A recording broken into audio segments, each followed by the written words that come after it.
Welcome back to Welsh Miniature Board Gamer, and today we're going to have an unboxing and a review of these WizKids Deep Dwendalian Empire Dwarves. So this is a bit out of focus here, but it does improve quickly, don't worry about it. My camera just wasn't playing ball. So these were £5 for 2 miniatures, so you know, £2.50 per miniature, that's not too bad. And this is what they could look like if you're really good at painting. And you know, I'm not, so it probably won't look like that once we're done. So first of all, they got these weird little bases, you know, these transparent ones, which I don't mind transparent bases, not that I ever use them, but compared here to a 25mm flat base, it's very tiny. And yeah, look at the sculpts. They're very there's mold lines everywhere.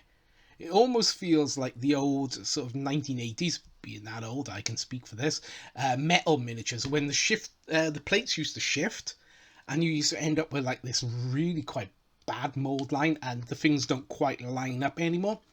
It's got a lot of that with these miniatures. I don't know if the quality control is just very poor on these, or whether I'm guessing the sculpts were okay originally, but I don't know. I don't know what they've done here. It really is quite bad.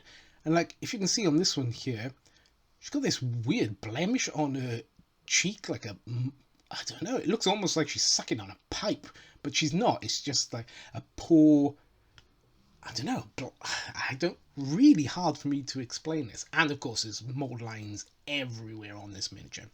So at this point of me looking at the miniatures, I was really umming and ahhing whether I'd even bother painting these miniatures or just put them in a pile, and one day maybe if I'm really bored or masochistic, I'll come back and paint them.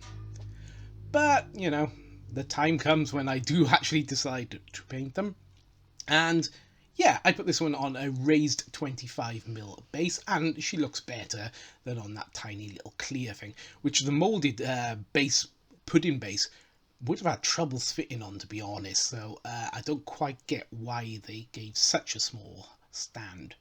So I went for, you know, a very basic sort of blue livery and metal armor, you know. The only way I could save the face was by making her horribly burned, so I've done her with burned scars on the on her right side of her face. So it's trying to disguise the fact that I had to cut a chunk off to try and make her face smooth again. Now, there's still those mold lines, as you can see, on her hammer and along her side, but I've tried to make them line up so they don't look so obvious. So this is, like I said, on a raised base. If I put her next to the other one that comes in the pack, which is on a Frostgrave style 25mm base, they're kind of the same height, so yeah. Now, I went for a bit more of a colour on this one, but again, the details are just so poorly defined.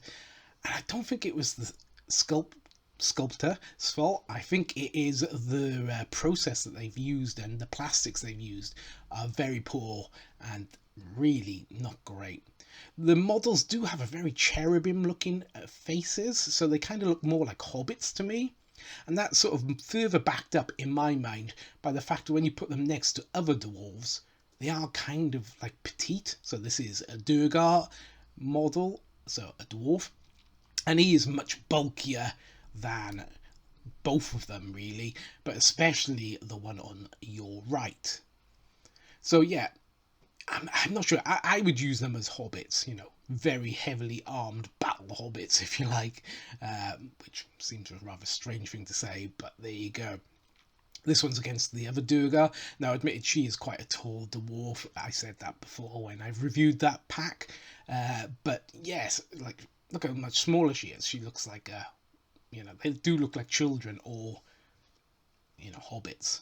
So then when you get up to the Reaper Bones sort of proportions, they start looking like dwarfs. So yeah, you might be able to hear in my tone that I'm not that won over by these miniatures. They're probably one of the worst miniatures that I've painted. Well, no, let me correct that. They are the worst miniatures I've painted this year, and I have painted some Zombicide, so you know, that's how bad they are. So then next to a Reaper Bones female dwarf, as you can see, she towers over, even with like that slightly higher base, she towers over these miniatures. So I don't know, maybe the critical roles dwarves are very, very small. Maybe that is it. Now, I have no horse in the critical roles race, so I can't really say anything much about that. But judging by these miniatures, I'm not impressed. And I know it's not their fault, but really, if I was putting my name to something, I think I would make sure that they had a better quality about it. So that's my 2 cents worth. So it's going to be goodbye from me, a Welsh miniature board gamer.